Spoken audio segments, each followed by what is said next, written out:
En las órbitas de las geometrías imposibles de la oveja eléctrica, exploraremos con Juan Villoro la desobediencia de Marte y cómo modificó el conocimiento de las órbitas de nuestro sistema planetario. Lo exploraremos enseguida aquí, en la oveja eléctrica.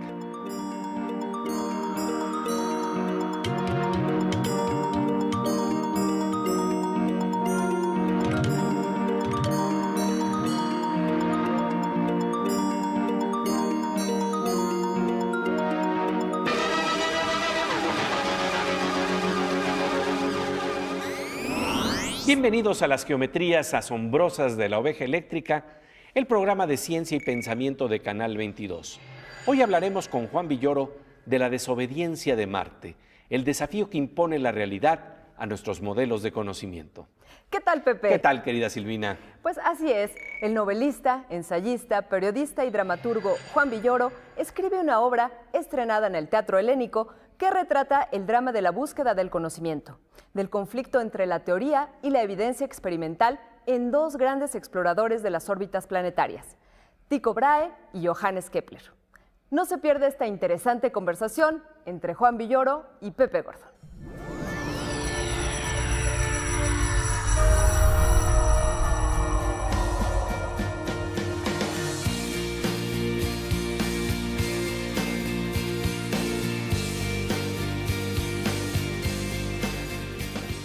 Querido Juan Villoro, qué gusto tenerte aquí en la oveja eléctrica. Muy contento de estar contigo, Pepe.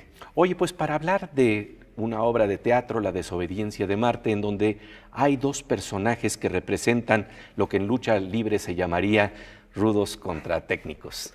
Estamos hablando de Kepler y estamos hablando de Tycho Brahe. Sí, fueron dos astrónomos extraordinarios que se reunieron en 1600 en el castillo de Benátek, en Bohemia. Kepler era el máximo intérprete de los cielos, un hombre joven entonces, 28 años, y tenía una gran cabeza teórica. Y Tycho Brahe era danés, era un gran excéntrico, muy rico, asesor del rey Rodolfo, un hombre mundano que había perdido la nariz en un duelo y la había sustituido por una nariz de oro y plata.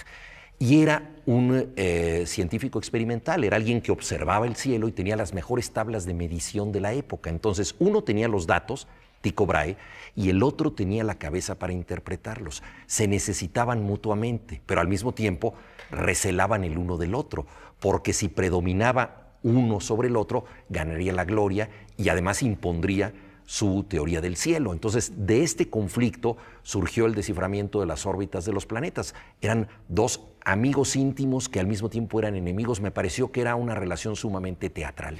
Como la que plantea Schopenhauer en esta imagen del erizo, en donde necesitas el calor de la cercanía y a la vez estarte alejando, porque si tienes frío, el erizo entonces se junta con el otro erizo y tienen calor, pero al mismo tiempo se hieren, y esto es parte fundamental también de otro territorio que estás explorando, que es el de la gravitación de las relaciones humanas. Sí, a mí como escritor obviamente lo que me interesa es el factor humano. Entonces, cuando yo supe a través del extraordinario libro de Arthur Koestler, Los sonámbulos, de la relación entre Kepler y Tycho Brahe, y luego leí biografías, algunas novelas, porque el tema ya ha sido muy tratado, porque cautiva realmente esta confrontación de dos seres que se necesitan y se repelen, ¿no?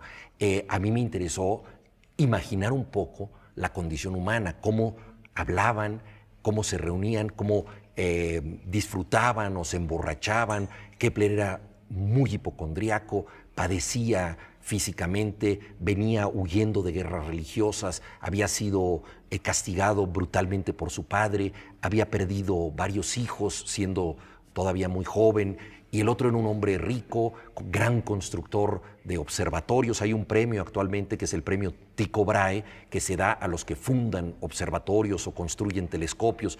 Entonces eran dos personalidades muy distintas, y a mí lo que me interesa es la parte humana, ¿no? Cuando tú ves una serie de televisión como Doctor House, en donde se hablan de minucias médicas, obviamente no entiendes de qué están hablando los cirujanos en ese momento, pero entiendes que detrás de eso hay pasiones, hay engaños, hay traiciones, hay esperanzas, ilusiones, emociones. Y es lo que yo traté de hacer con esta obra, La